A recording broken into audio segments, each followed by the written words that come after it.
मैंने दोनों GMAT and GRE दिया ताकि मैं आप लोगों को बता सकूं कि बेस्ट वाला एग्जाम कौन सा है और आपको कौन सा देना चाहिए। अब बहुत सारे लोग बोलते हैं अगर आपको बाहर पढ़ने जाना चाहिए तो जीमैट दे दो, जीमैट दे दो, जीमैट। अब नए लोग बोलते हैं कि जीआरई दे दो, जीआरई दे दो, जीआरई दे दो। अगर उनको पूछूं कि यार मैं कौन सा चूज करना चाहिए मेरे को, तो बोलेंगे अगर आपको बिजनेस स्कूल जाना चाहिए तो आपको जीमैट देना चाहिए। अब अगर बिजनेस स्कूल जाना है तो जीमैट देना चाहिए वो बोलते हैं। बट फिर इसी केस में यूटी ऑस्टिन ने ज्यादा जीआरई स्टूडेंट्स को क्यों एडमिशन दिया था पिछले साल? तो बहुत सारे स्कूल्स हैं जो जीआरई को प्रेफरेंस देते हैं, बहुत सारे स्कूल्स हैं जो जीमैट को प्रेफरेंस देते हैं। आइडियली कोई डिफरेंस नहीं है। कौन सी डिफरेंस है? किसमें आप ज्यादा स्कोर करोगे। That's it। मैंने इन सारे स्कूल्स में खुद अप्लाई करके देखा, एडमिशंस डायरेक्टर से बात करके देखा, एडमिशन कमिटी से बात करके देखा। ऑल दे से इज आप किसमें ज्यादा हाई स्कोर करोगे, and in this video I am gonna tell you आप किसमें ज्यादा हाई स्कोर करोगे। So without further ado let's break down the differences. क्योंकि देखो नए जीमैट में 3 सेक्शंस है। First is quants, second is data insights, third is verbal. तो क्वांट्स और data insights more or less similar है एंड वर्बल ऑब्वियसली इंग्लिश की तरफ चला जाता है। All equally weighted. तो इसका 33%, इसका 33%, इसका 33%। अगर पहले दो का मिलाकर देखेंगे तो 66% होता है। तो अगर आप क्वांटिटेटिवली स्ट्रांग हो तो आपका 66% क्वांट्स में चला जाएगा। On the other hand GRE में क्या होता है, आपका क्वांट्स और वर्बल है जहां 50-50 है। तो आप डिफरेंस देख रहे हो, यहां पे क्वांट्स में 50% है, यहां पे क्वांट्स में मतलब डेटा इनसाइट्स प्लस क्वांट्स में 66% है। तो ओवरऑल अगर आप क्वांट्स में बेटर हो तो आपको जीमैट देना चाहिए एंड 33% यहां पे आपका वर्बल में है, यहां पे 50% है। तो अगर आप वर्बल में बेटर हो तो आपको जीआरई देना चाहिए। That's the first major difference. देखो अब ये वाला फोटो देखो, क्या आपको ये सॉल्व करना आ रहा है? अब अगर मैं भी ये सवाल देखूं, यहाँ ABC वाला एंगल जो ये B वाला एंगल है वो 90 डिग्री है, तो मुझे लग रहा है यहाँ पे पाइथागोरस की थ्योरम लगेगी। नीचे से 2a दे रखा है तो लगेगी तो पाइथागोरस की थ्योरम। कैसे लगेगी, क्या लगेगी? काफी कंफ्यूजिंग। एंड ज्योमेट्री पे इन जनरल बहुत सारे लोग बहुत कंफ्यूज हो जाते हैं। ये पार्ट जीमैट में नहीं रहने वाला है, जीआरई में रहने वाला है। So that's the second difference. अगर आपको ऐसा क्वेश्चन डर लगता है ऐसे क्वेश्चन से, तो ये आपको जीमैट पे नहीं दिखेगा, जीआरई पे दिखेगा। अब आप सेकंड फोटो ये देखो, क्या आपको ऐसा क्वेश्चन सॉल्व करना आएगा? अगर आपने जीमैट की कोई भी क्लासेस ले रखी होगी तो आपको पता चलेगा कि ये पैरेललिज्म से सॉल्व किया जाता है। अब देखते हो कि कहां पे क्या गलत है। This is called sentence correction. ये पुराने जीमैट में होता था, अब नए जीमैट में ये नहीं होने वाला है। बट इसके कंपैरिजन में जीआरई में ये दिया होगा जहां पे आपको दो बॉक्स देख रहे हो, दो अंडरलाइन बॉक्सेस है जहां पे आपको फिल करना है। 3 ऑप्शंस दे रखे हैं, उन 3 ऑप्शंस में से देखना है कि कौन सा वाला वहां फिट होता है। तो this is called sentence completion. ये जीआरई में, ये नए जीमैट में नहीं है, पुराने जीमैट में था, नए जीमैट में हटा दिया गया है। वन मोर सेक्शन है जो आपको जीआरई में ज्यादा पढ़ना पड़ेगा as opposed to the GMAT. Third, essay writing. अब जो नया जीमैट है उसमें से एसे राइटिंग हटा दिया, कोई ऐसे नहीं लिखना है। पहले पुराने जीआरई में 2 एसेज होते थे, नए जीआरई में एटलीस्ट अभी भी 1 ऐसे लिखना है। तो स्टिल अगर मुझे चूज करना होगा as Murad Baig, GMAT choose करूंगा इन सारे कंपैरिजन पॉइंट्स को। बट कुछ जीआरई की भी बेनिफिट्स है, let's talk about them. First major advantage GRE का, इट इज शॉर्टर। थोड़ा सा टाइम आपका यहाँ पे बच जाता है, 15 से 17 मिनट का डिफरेंस हो जाता है जीमैट वर्सेस जीआरई में। अगर मैं ऐसे का पूरा टाइम में निकाल दूं ना तो क्वांट्स के 27 क्वेश्चंस करने में आपको मिलेंगे 47 मिनट्स एंड वर्बल के 27 क्वेश्चंस करने में आपको मिलेंगे 41 मिनट्स। तो टोटल 88 मिनट्स का पूरा पेपर होने वाला है आपका नया GRE. On the other hand GMAT इससे लंबा पेपर होने वाला है। जीमैट में डेटा इनसाइट्स 20 क्वेश्चंस होने वाले हैं, quants 21 questions and verbal 23 questions, हर एक 45 मिनट्स के। तो टोटल एग्जाम 135 मिनट्स का बनता है आपका जीमैट। तो ये एक मेजर डिफरेंस है। अगर आपको शॉर्टर एग्जाम चाहिए तो जीआरई बेटर है। सेकंड बेनिफिट ऑफ जीआरई, आप आंसर्स चेंज कर सकते हो। अब देखो अगर मैं जीआरई के क्वांट्स के बारे में बात करूं, आपको एक सेक्शन ए मिलने वाला है और सेक्शन बी मिलने वाला है। अब अगर मैं जीमैट के क्वांट सेक्शन के बारे में बात करूं तो आपको टोटल 21 क्वेश्चंस मिलने वाले हैं। अगर आप यहाँ फर्स्ट क्वेश्चन सही करते हो तो आपको सेकंड क्वेश्चन थोड़ा हार्ड है, थर्ड क्वेश्चन उससे ज्यादा हार्ड है एंड ऐसे आपके हार्डनेस की डिफिकल्टी बढ़ती रहेगी। जीआरई में क्या होता है, जीआरई में अगर आपका फर्स्ट सेक्शन बहुत अच्छा जाता है तब जाके आपका सेकंड सेक्शन हार्डर रहेगा। अगर आपका फर्स्ट सेक्शन बुरा जाता है तो सेकंड सेक्शन इजी रहेगा। अच्छा, अब अगर आप जीमैट या जीआरई दोनों में से कुछ भी देना चाहते हो ना तो एक बार के लिए I would recommend you to check out top 1%। अब top 1% is by Sandeep sir, जिसके थ्रू मैंने खुद पढ़ा था। मैंने खुद सारी कोचिंग ले रखी है, एंजो ले रखी है, टॉप 1% ले रखी है, मैनहट्टन प्रेप ले रखी है, सारी ले रखी है। तो इसमें मुझे संदीप सर के टॉपिक का पढ़ाने का तरीका थोड़ा सा ज्यादा बेटर लगा था क्योंकि वो ट्रैप्स के बारे में बात करते हैं। तो आप फ्री में चेक कर सकते हो संदीप सर कैसे पढ़ाते हैं। हर वीक वो एक ना एक सेशन लेते ही हैं, तो मैं लिंक डिस्क्रिप्शन में डाल दूंगा, वहां से रजिस्टर कर सकते हो एंड सी के संदीप सर प्रोबेबली आपको उनके पढ़ाने का तरीका ठीक लग रहा है यानी, एंड उन्हीं से आप बाकी सारे GMAT and GRE related doubts पूछ सकते हैं बिकॉज उन्होंने countless number of 700 plus students तो जीमैट में लाई है। जीआरई का भी सेम सीन है, तो link in the description, you can fill the form from there. GMAT में क्या होता है, अगर आपने एक बार अपने आंसर सबमिट कर दिए, यहाँ पे फाइनल स्टेज पे आगे सारे सबमिट हो गए, तो आप सिर्फ 3 क्वेश्चंस चेंज कर सकते हो। ये देख रहे हो 21 में से सिर्फ 3 क्वेश्चंस चेंज कर सकते हो। On the other hand GRE में जो आपका पूरा फर्स्ट सेक्शन है,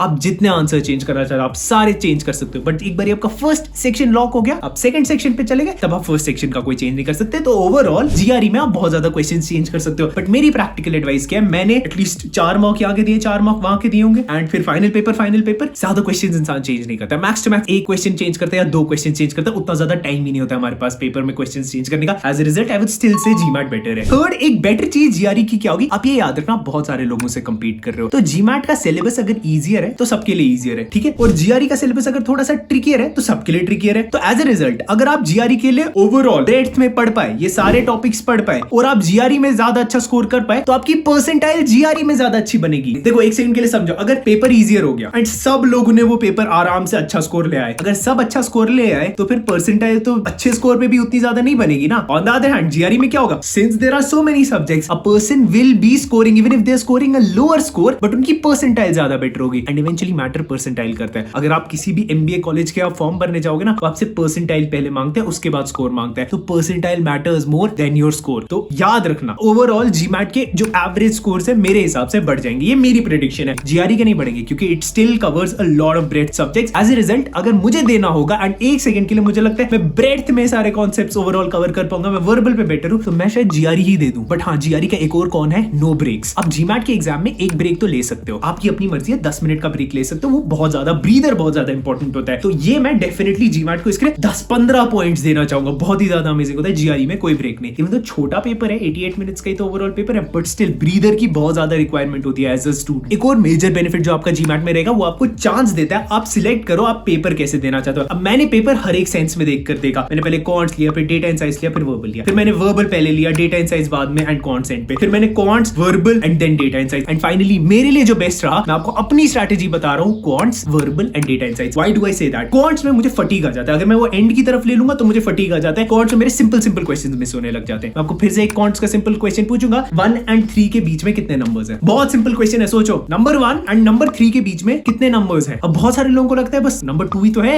एक नंबर है इन दोनों के बीच में, एंड बहुत लोगों को लगता है ओ इसमें शायद ट्रिक होगी कि ऑप्शन 1 देकर है, ऑप्शन 2 देकर है, कोई बंदा 2 मत सिलेक्ट करेगा, बट दोनों ही आंसर गलत है। नो, आंसर 1 एंड आंसर 2 है। अनलिमिटेड नंबर्स, 1 and 3 के बीच में अनलिमिटेड, 1.1 भी 1 and 3 के बीच में, 1.0001 भी 1 and 3 के बीच में। एज ए रिजल्ट अगर आप ये एंड में ऐसा क्वेश्चन देख रहे हो, आपके दिमाग में बहुत फटीग आ गया होगा, ये नहीं आपको होना चाहिए। तो क्वांट्स इसलिए मैं पहले रखता हूं। डेटा इनसाइट्स मेरे लिए बहुत ज्यादा सिंपल होता है, मेरे को डेटा इंटरप्रिटेशन बहुत अच्छी लगती है, वो डिपेंड करता है आप पे। यूजुअली इंडियंस के लिए डेटा इनसाइट्स बहुत ज्यादा बेटर होती है। तो as a result data insights में अगर बहुत थक भी गया होगा, मैं तब कर सकता हूं। एज ए रिजल्ट मैंने वो लास्ट में रखा था। This is a very big pro in GMAT जो जीआरई में नहीं है। One more pro of GRE is it is slightly cheaper. GRE cheaper तो है, GMAT is a bit more expensive, but इसमें भी मैं एक और चीज करने की कोशिश कर रहा हूं, मैं डिस्काउंट लाने की कोशिश कर रहा हूं। जैसे कि मैंने पास्ट में आइट्स के लिए डिस्काउंट लाया था, जीआरई के लिए डिस्काउंट लाया था, टोफल के लिए लाया था, अब मैं जीमैट के लिए ट्राई कर रहा हूं। Let's hope for the best. अब अगर आपने दिमाग बना लिया कि आपको जीमैट देना है, तो आप ये वीडियो देखो जिसमें मैंने अपनी स्ट्रैटेजी बताई थी, मैंने 700 प्लस जीमैट पे कैसे लाया था। ये वीडियो है, न्यू जीमैट पे पूरा वीडियो।